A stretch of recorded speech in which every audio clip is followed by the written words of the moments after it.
Hey there, this is Matt, techno-evangelist, and trying a different thing here. I live in this beautiful part of the country called Bainbridge Island. It's just to the west of Seattle, and it's lovely. I mean, you can see this is just a city park. It's not even a national or state park. This is just a local city park. And it's gorgeous. I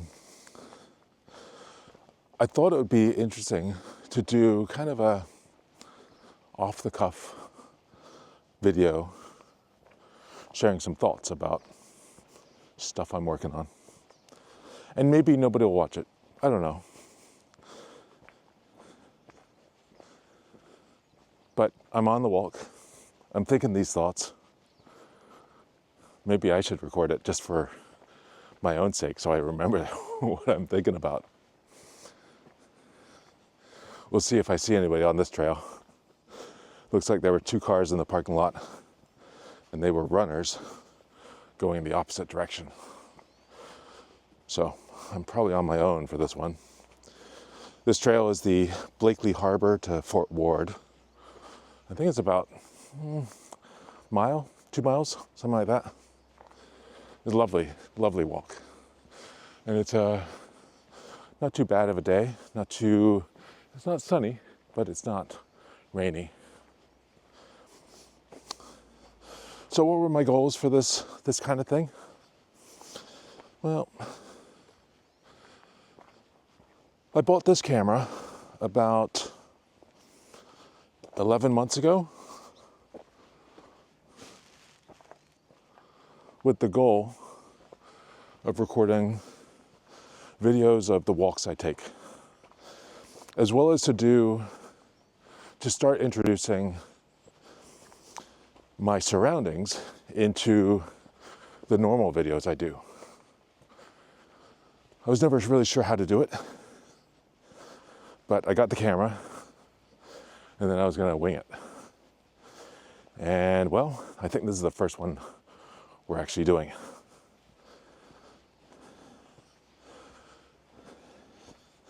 Little incline here.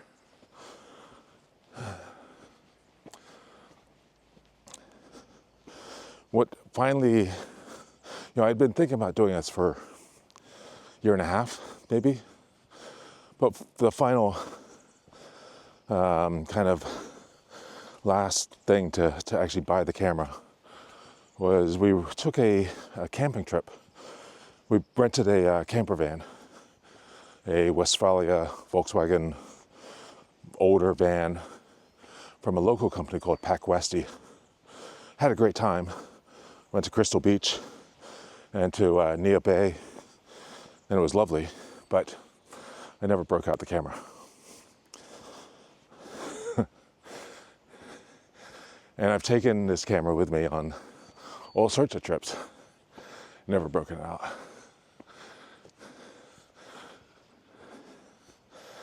But here we go. So again, the goal is to kind of talk about the things I'm thinking about. Maybe, I guess I've forgotten, or I put out of my head how hard I breathe on these walks. It's not that hard, but talking at the same time, that's hard.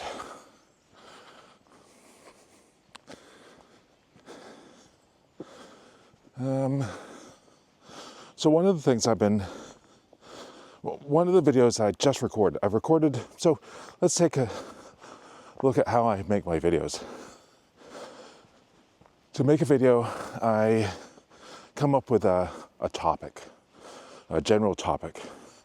And that topic could be, well, recent ones were Misty, so Misty is the topic.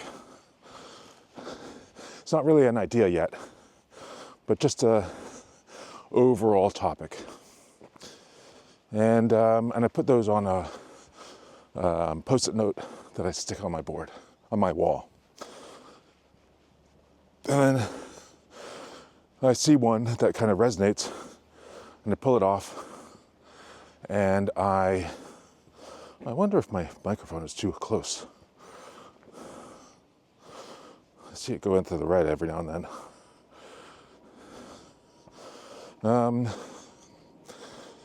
So it goes onto the wall. I pull one down, and I start to do a little research on it. Research takes a number of different forms. Recently, I've been using the deep research feature in Perplexity, and that's been pretty useful.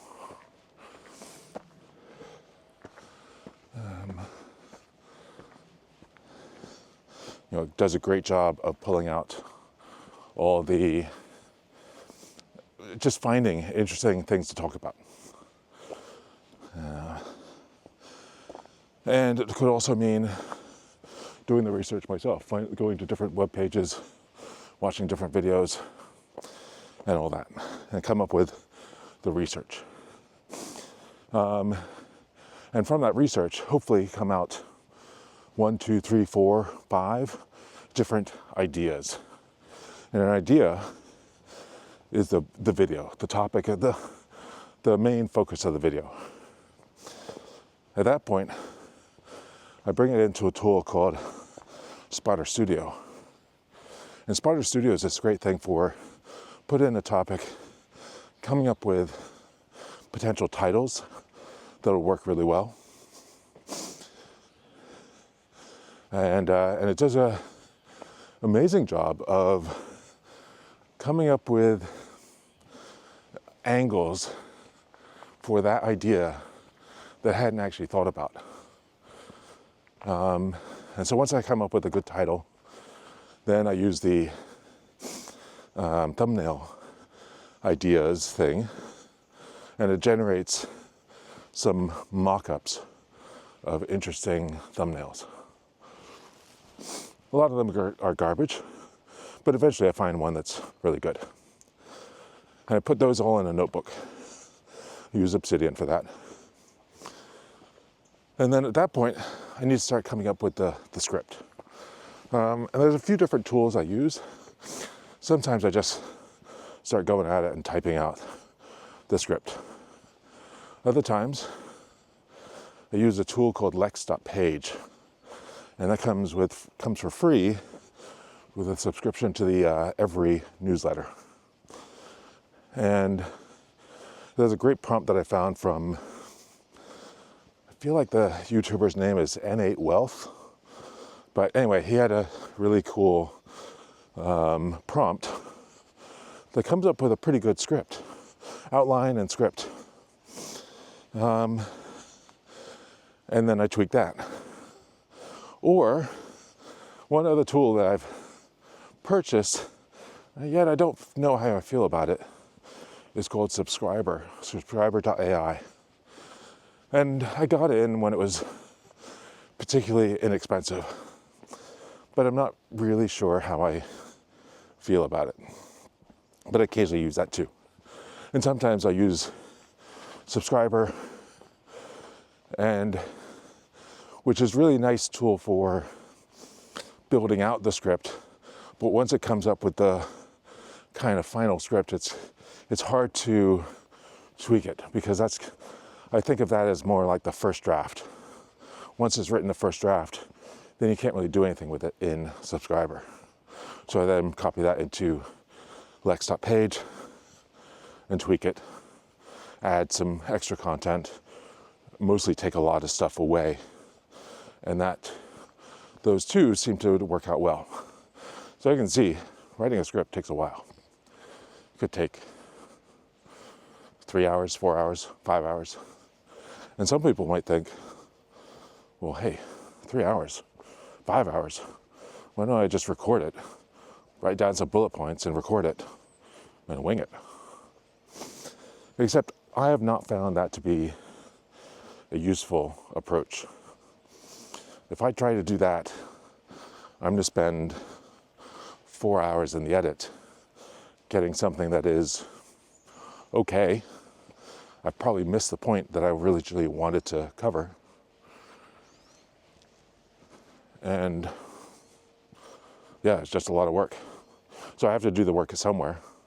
Let me do it up front and make sure I cover all the points I want to cover. And then once I've done all that, I add it to another tool I subscribe to called SpeakFlow, which is a kind of a teleprompter app. And that gets displayed on my teleprompter downstairs in my studio. And I record the video. Recording the video for a 10-minute video, I might make a mistake or two, reread a line, but it'll take me from walking in the door to walking out the door, maybe 11 and a half, 12 minutes. So very little overhead there. When I leave the room, I leave with a hard drive because I recorded it to Atomos Ninja Plus, which on its own was one of the best purchases I've made in a while. And my only regret is I didn't buy it sooner. It's such a game changer.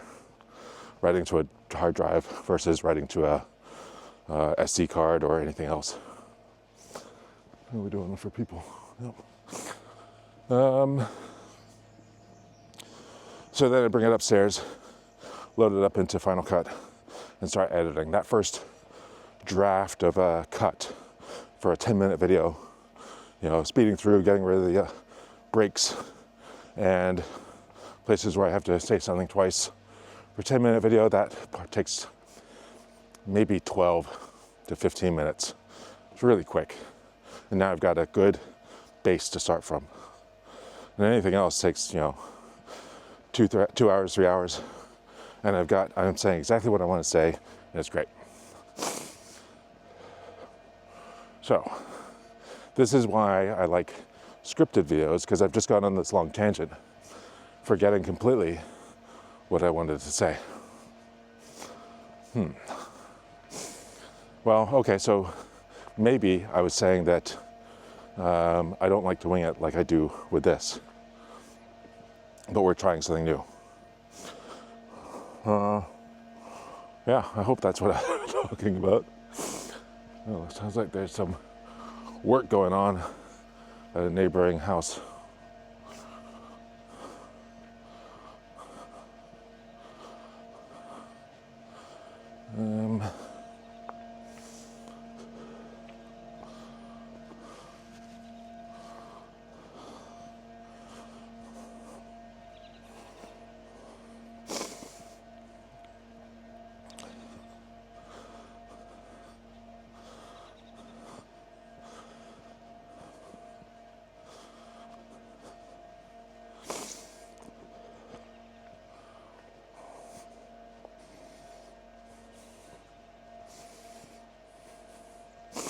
So anyway, let's talk about one of the ideas.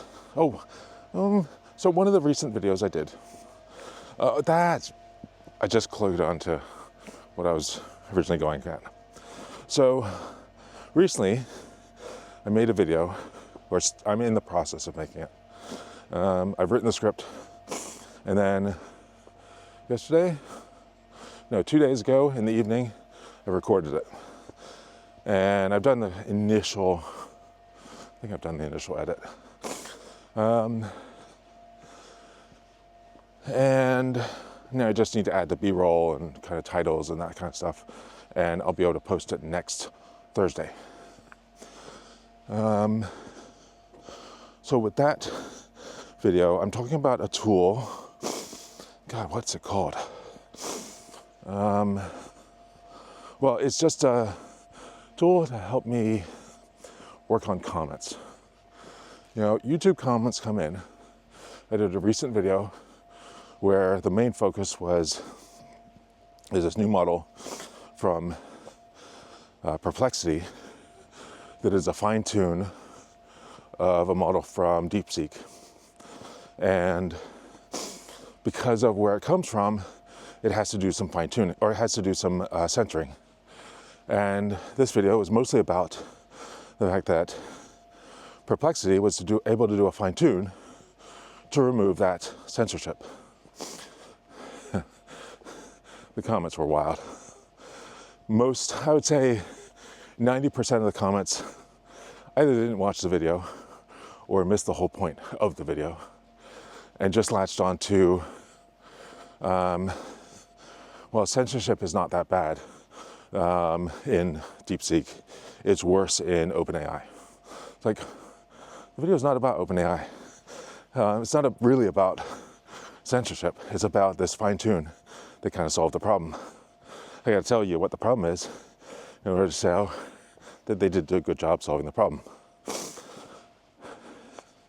Or else there's videos or comments about, where's some other ones? And mostly other American models are worse. Okay, fine. And then there's comments about, I don't mind the censorship. Like, what? For every time there's a censored model that comes out, people want up in arms about the censorship. And the main comments I get on this video are, censorship is okay. Just don't ask those questions. I don't know. Don't ask, don't tell. I don't think has ever been a good policy in anything. And then some others were, oh, you just hate China. It's like, what? Did you not watch the video? So it's frustrating. And so whenever a frustrating comment comes in, it is, regardless of what you do, regardless of how you feel about anything, you're going to get comments to an email, to a Slack message, to a Discord, to YouTube that just aggravate the hell out of you. And what is the right answer to that? The right thing to do is not to respond and tell them how you really feel. Though I feel that often I've done that. The right answer, or the right approach, is to acknowledge their thoughts. And maybe explain why that's not what you feel, which is fine. It's fine to have different feelings or different thoughts about something, different opinions. But, and if they're right, like, oh, that's an interesting point. I didn't think of that. I'll try it differently. Which has definitely been the case for some comments that I've gotten on other videos. But it's way too easy, especially on mobile, to see the comment and just bang out a response real quick. And whenever I do that, that tells them how I really feel. I feel guilty about it for, it could be a few hours and I forget, or it could be a few days. And there's some comments that there's some comments that I put, that I said, not in this context, but in different contexts, and I've remembered it and thought about it like every day for a year. So how do we do the right thing?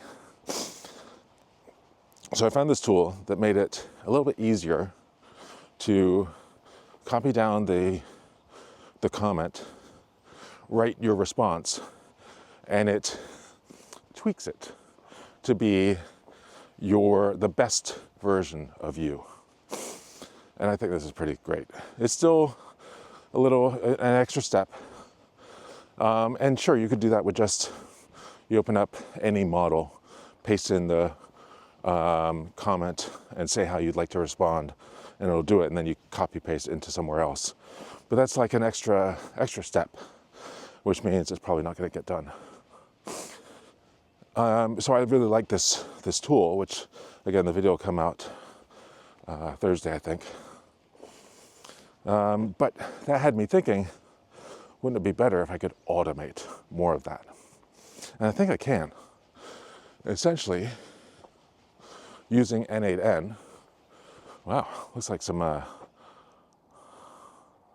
oops. Looks like there was some tree fall recently. We had a really big windstorm a few days ago. And so a lot of this, I think, just came down in last.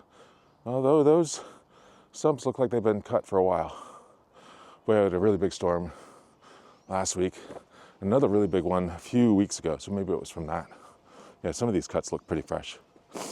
But anyway. All right. Oh, it looks like I figured out how to turn on face track. So N8N, an N8N workflow. The idea there is watch the, I am at the, so I'm at the, I think it's the halfway point. I've gone from Blakely Harbor, kind of up a hill, and I'm going to continue along this trail, and it'll take me to Fort Ward, and it'll probably take me to the mailboxes, I think. Not really sure. I'm just kind of winging it. All right. I'm going to turn the face track on. Oh.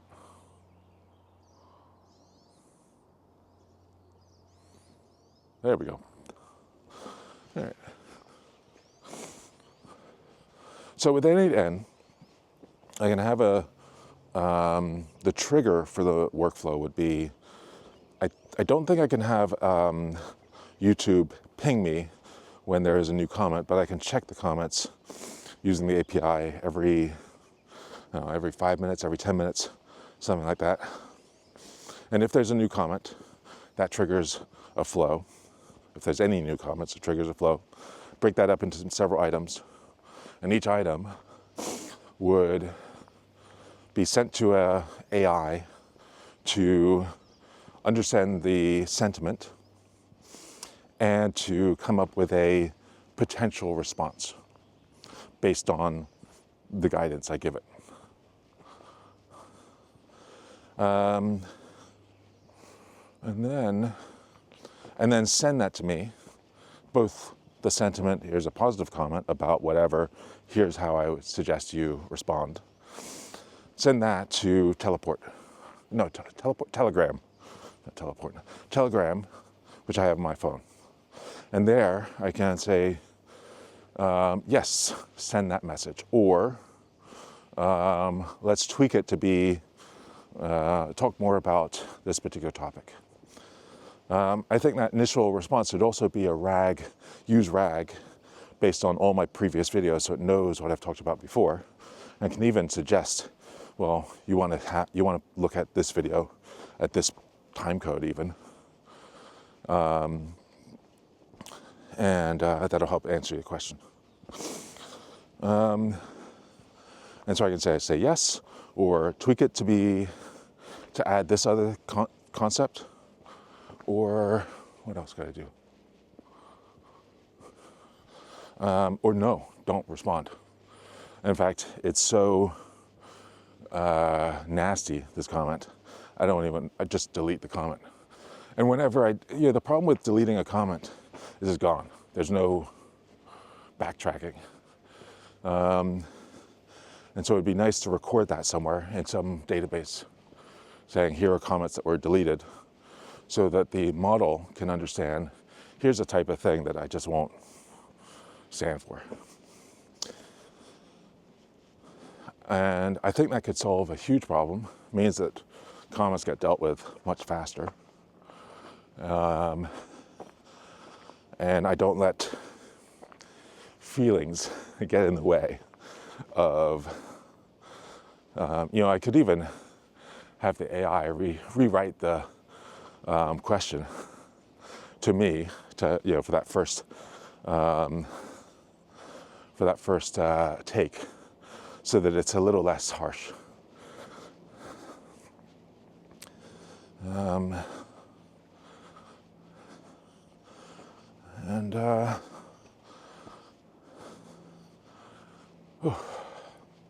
So I think this workflow I've been thinking about for a week. I just haven't done it, but I think it should be really cool. So it's been about 30 minutes.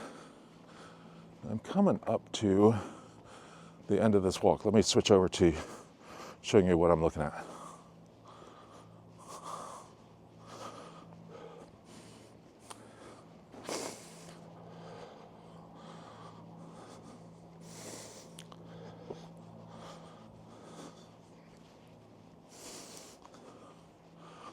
You start to see the water through there.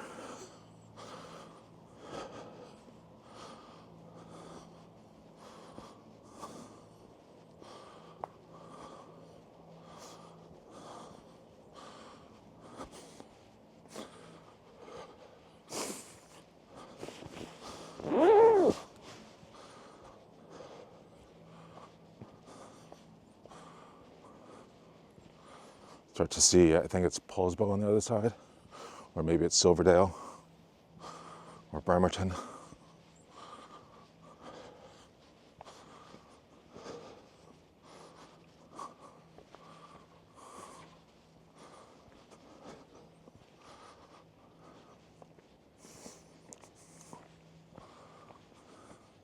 A lot more tree fall here. Those are more recent cuts.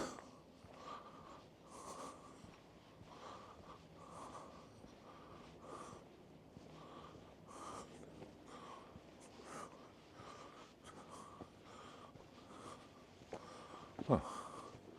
I expected to go the other way.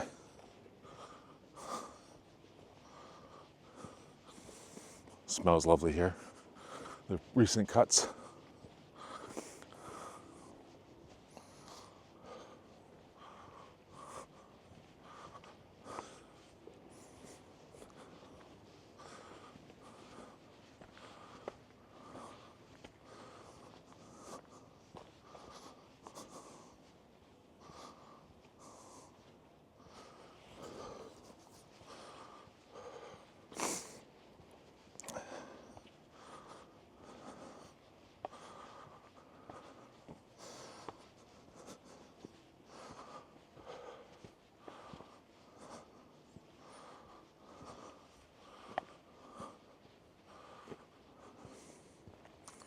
I think I'm coming up to the mailbox.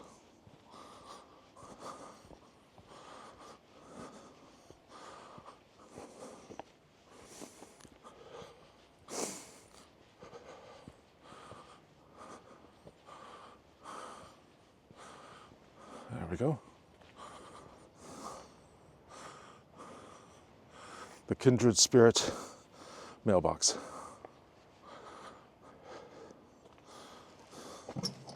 Oh, looks like a lot of notebooks in here. One from Barn. You can see what people have written. Oh, I'm not showing you.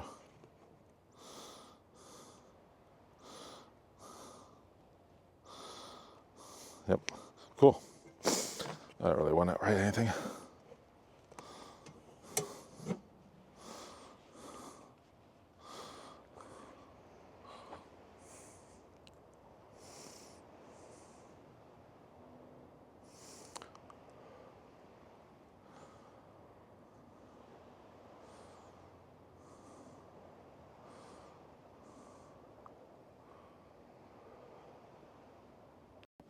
So I was just responding to a comment, and it reminded me, or it made me think about something that I don't want this and workflow to do.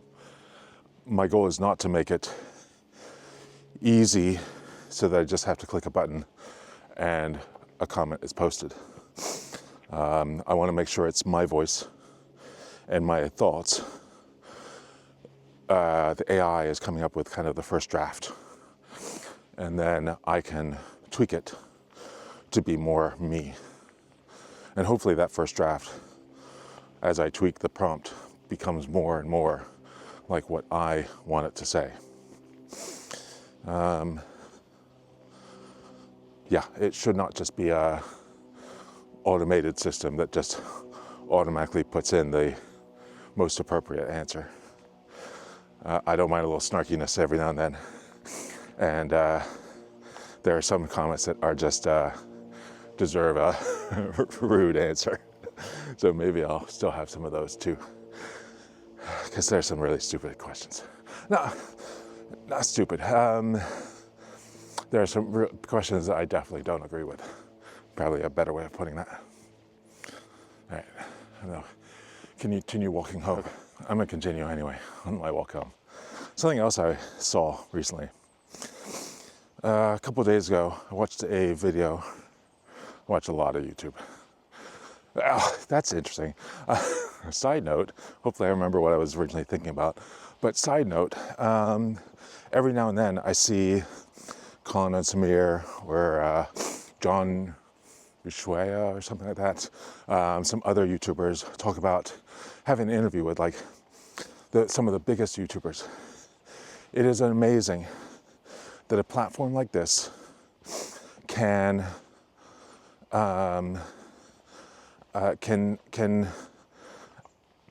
have people watching for hours and hours and hours a day, like me.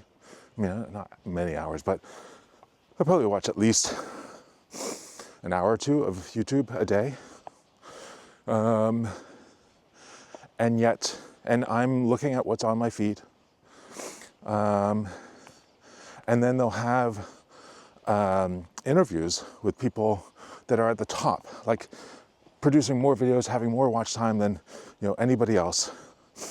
And they're either people that I haven't heard of, or their videos are just so awful to me that I don't want to watch. I mean, I cannot watch a Mr. Beast video, and yet he is somehow at the top. There's somebody named Ryan Trahant, something like that. Maybe I should watch one of those videos someday. And all these other folks who are, if I look at the list of top 100, well, on top 100, I probably haven't seen any of those. Top 1,000, I mean, MKBHD is in there, but he's probably one of the few in the top 1,000 that I watch. So it is interesting that a platform like this can exist that has so much diversity. Whoop, we've lost me. There we go. My eyes are up here, not down here. Yeah, so that's incredible. Let's see. So I was watching a video by, God, what was the guy's name? I've watched a number of his videos in the past, and they're not always for me. I tend to like more technical videos, and his are less technical, but sometimes that's good to remind you of an alternative solution. Pierce, I think his last name is Pierce. And he did a video about a tool that helps him speed up editing of videos. And like a 99% speed up. It's like, well, that's a pretty drastic speed up.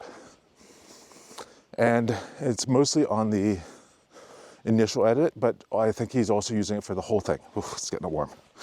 For the whole video. And, it's removing all the ums and ahs, which I certainly have a lot of.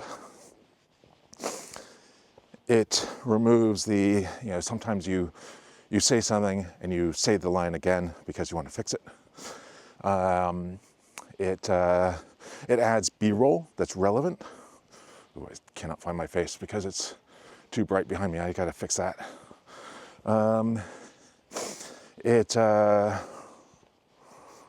does all these things. It's called Gling, Gling.ai, Gling.com, I don't know. You download an app and then it runs. And my first concern was, is this a web app? And so am I having to upload? I mean, files, you don't have to have a very long video to have a huge file. Most of my videos are 14-minute raw file. I mean, not raw, I don't use camera raw, but the unedited version is 14, 18 minutes, and that could easily be 6 to 8 gigs. I gotta turn off face detect. This is frustrating. Face detect off, good. Oh, face check. Okay, face track off. Face track enabled. I can't turn it off. Okay. So, yeah, I think I was, so anyway, there's this editor, Gling.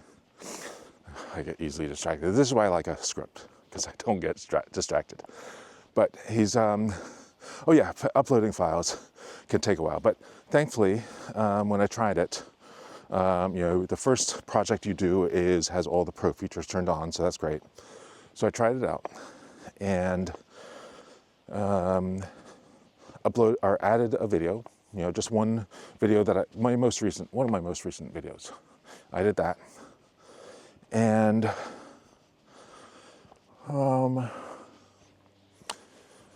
I had it find all the pauses and get rid of those and get rid of the repeats and add B-roll. Oh my God, it's terrible.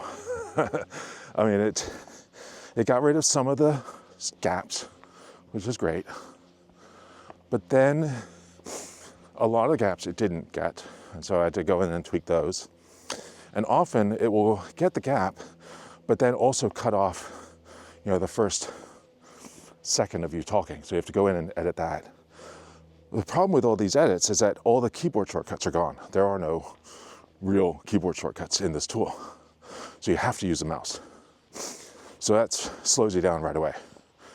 And then it adds B-roll. The B-roll couldn't be less relevant. I mean, it was a joke how bad this B-roll was. And there's no information about the licensing of this B-roll. So you can't tell if you're, even legally allowed to post the video, because where'd this stuff come from? What else does it do? I didn't really try the audio tweaking. There's another key feature. Oh, the repeating a text. Half the time, you see the text and you see the exact phrase repeated like 3 times in the text that it did not edit out. So you got to go through and edit those. And so for a 10-minute video, what would take me normally, and then to process, to upload the video takes, 2-3 minutes. And when I do it manually, to add the video to Final Cut takes 20 seconds because it's coming off of a SSD, because I record on the Atomos Ninja.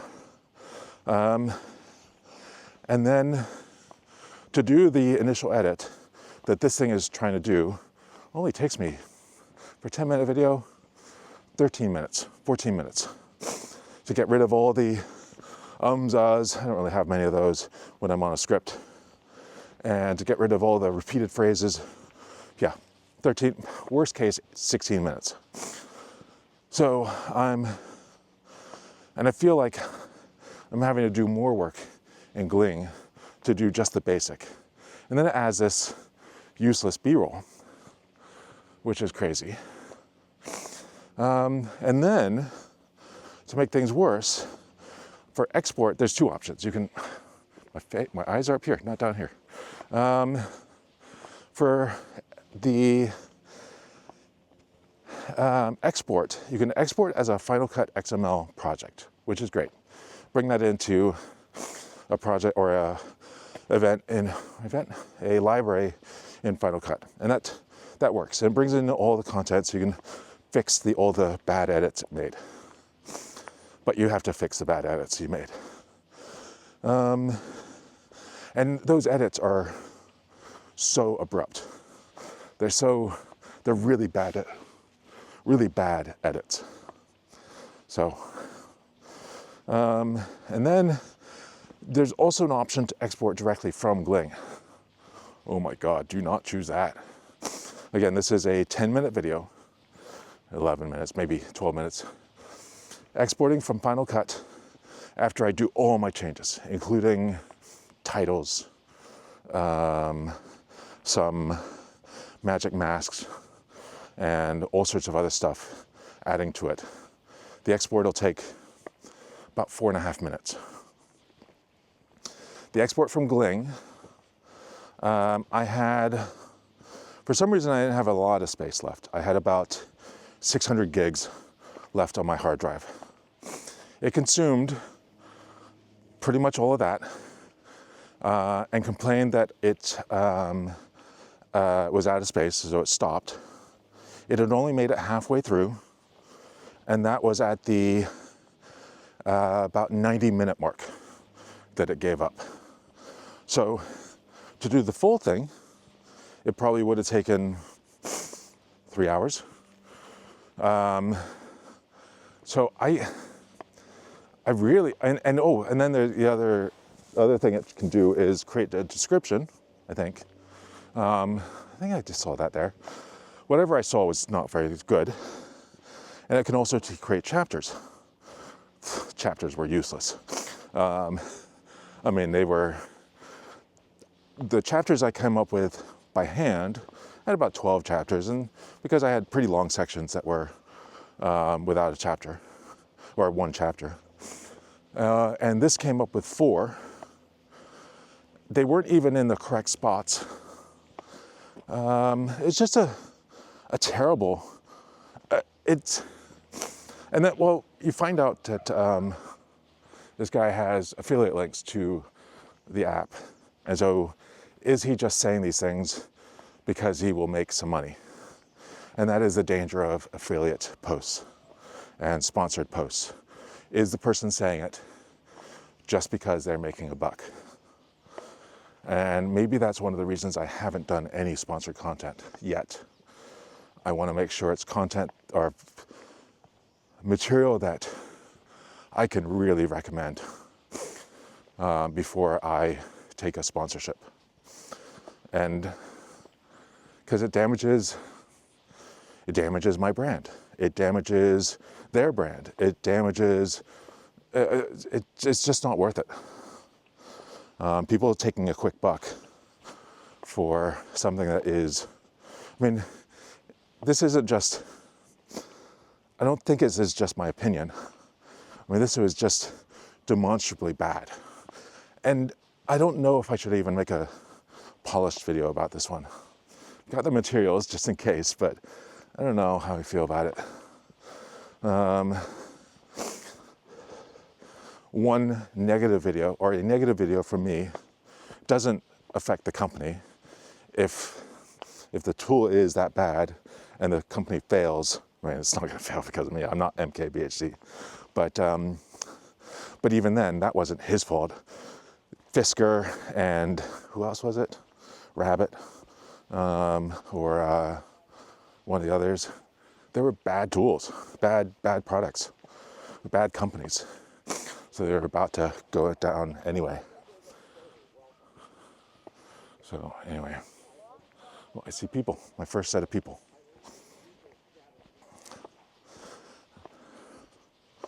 Yeah, so I don't know what I made one video about something that was, one, maybe 2. I feel like I made a video about, there was some UI front end that came up top of the list for me. And it was just like useless. I feel like there was another one that was really, there's Deep Scaler model came up pretty recently, which is just, I mean, it sucks at the things it's trying to be really good at. So, yeah. I try not to make negative ones, but sometimes you just have to.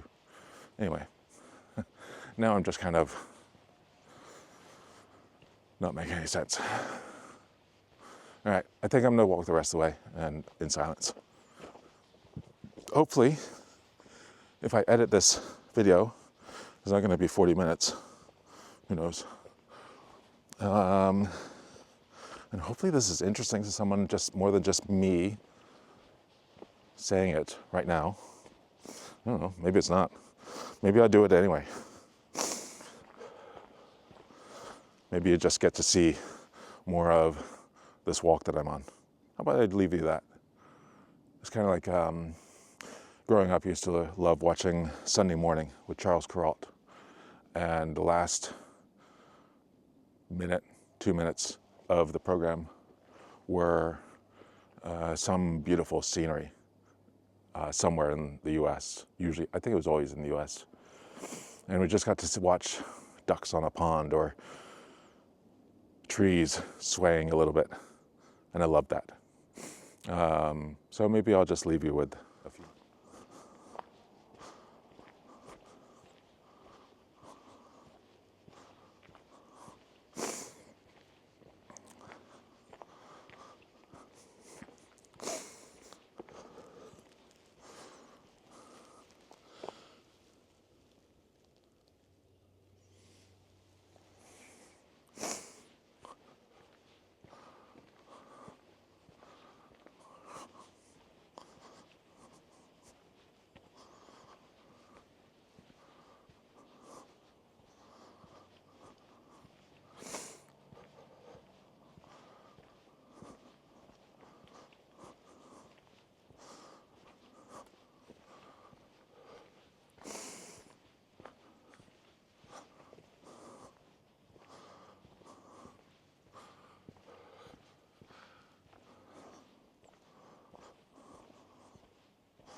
Good morning. Hi, I haven't seen them for a few years.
thank you so much for going on this amazing walk with me. As I say, this was just a city park, Bainbridge Island Metro Park and Recreation District.